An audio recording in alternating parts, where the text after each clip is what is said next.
Programang ito ay rated SPG, striktong patnubay at gabay ng magulang ang kailangan. Alam ni Divina ang abilidad ni Tanggol. Alam niyang kapag sinabi ni Tanggol ay gagawin nito. Kaya takot na takot si Divina sa banta sa kanya ni Tanggol na babalikan siya para patayin.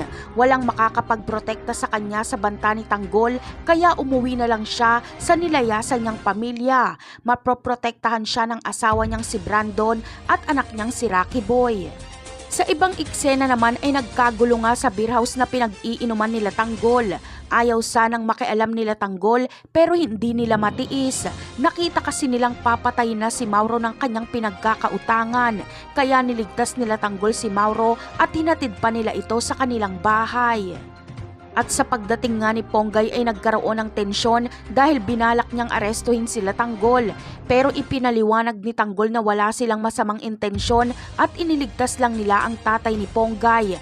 Ang pamilya na mismo ang nag-awat kay Ponggay dahil utang nila kila Tanggol ang buhay ni Mauro. Kaya kakalma si Ponggay at magpapasalamat pa ito kay Tanggol. Samantala, dito na makikilala ni Ponggay ang kabutihan nila Tanggol. Malalaman niya ang lahat ng kasamaan ng mga gerero. Kaya magiging kakampi ni Tanggol si Ponggay sa mga laban para mabago ang Maynila. Kaila Ponggay na muna matutulog sila Tanggol hanggat hindi pa sila nakakahanap ng bagong pagtataguan. Napakarami pa nating dapat abangan sa mga susunod na episode. Paalam!